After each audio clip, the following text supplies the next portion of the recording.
Bill Daly is Chief Scientist and Senior Vice President of Research at NVIDIA, as well as the Willard R. and Inez Kerr Bell Professor of Computer Science and Electrical Engineering, and former Chairman of the Computer Science Department at Stanford University.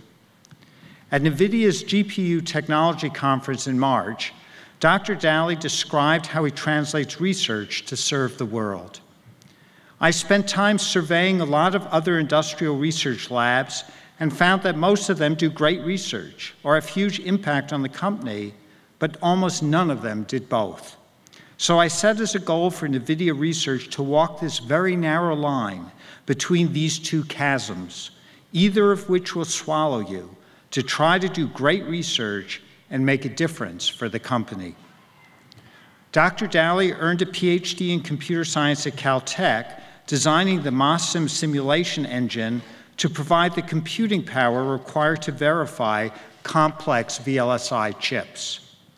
He began his professional career at Bell Laboratories, where he contributed to the design of the early 32-bit microprocessor Bell Mac 32. After graduating from Caltech, he joined the faculty at MIT, where he taught classes on architecture, digital design, and VLSI. There, he and his group built the J machine and the M machine, parallel machines emphasizing low overhead synchronization and communication. In the course of his career, Dr. Daly has developed much of the technology found in modern interconnection networks. By employing NVIDIA's GPUs, graphic processors capable of performing parallel operations on multiple sets of data and typically used for smooth decoding and rendering of 3D animations and video. By employing these GPUs to broader sets of problems, he is now helping develop the capabilities and applications of artificial intelligence. Dr. Daly is a member of the National Academy of Engineering, a fellow of the American Academy of Arts and Sciences, and the originator of over 100 patents. We honor Dr. Bill Daly for significant contributions to the architecture of interconnection networks in computer science.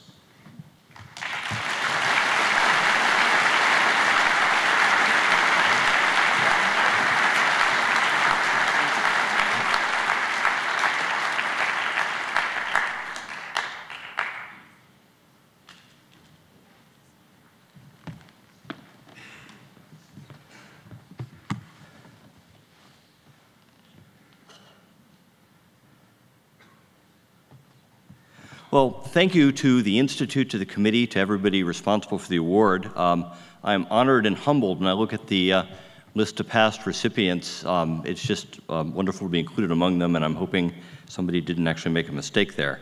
I spent a relatively short time at Caltech. I arrived in the summer of 1983 and got my PhD in March of '86.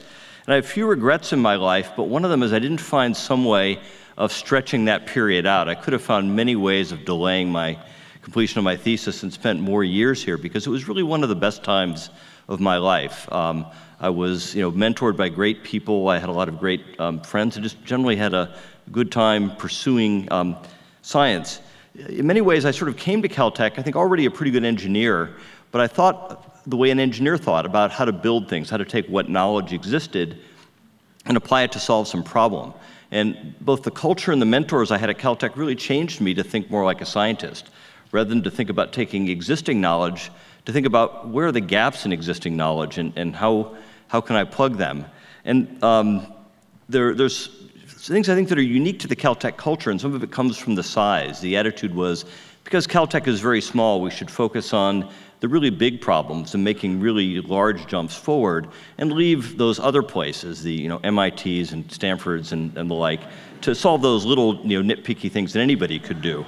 And so I was sort of taught to think that way by my mentors, most importantly my thesis advisor, Chuck Seitz, was probably the most important influence on me during those periods, but also Carver Mead and Dick Feynman and Jim Kajia, who I all worked closely with in one way or another while I was here. And I think it had a very transformative experience that really sort of set the stage for what was to follow. The other thing about the small size of Caltech that I found is that it gave me a very large intellectual radius. If you're at a place where there's 100 faculty in computer science, your radius sort of goes out to 100 or maybe 150 people, and they're all kind of very much the same and are all doing computer science. At Caltech, with that same radius of 100 to 150 people, you wind up interacting with a lot of physicists and biologists, and it's a much richer intellectual experience to do that. So in 1986, when I got my degree, there was nothing I wanted to do more than to be a faculty member at Caltech. And so I had applied the previous November in the sequence with that, and I received the nicest rejection letter anybody ever got, explaining that they really would love to have me as a faculty member at Caltech, but it was for my own good that I should go off to the harsh East Coast in Boston and get an experience somewhere else. And they were right. If they'd made me an offer, I would have stayed, and it would have been bad for me. And I really thank them at that point in time for putting my well-being first, ahead of what would have been sort of an easy thing for them to grab an energetic assistant professor to do a bunch of things. So I went off to MIT, where I developed a lot of the theory of modern interconnection networks and built a bunch of parallel machines, and in collaboration with Cray, commercialized them. And then it shows that I'm a slow learner, that it took 11 years on the East Coast before I realized that I needed to move back to civilization and good weather. So I moved back to Stanford in '97, where I kicked off a project on something called stream processing that over years morphed into GPU computing, and now is sort of the way that we do both most high-performance computing and most artificial intelligence. But I look at sort of how I've done that work and how I teach my own students at Stanford, and it's very much based on those principles that I picked up at Caltech, to look for the big problems, leave the incremental things to others, find the gaps in knowledge, and try to look at the problem in a different way to fill those gaps.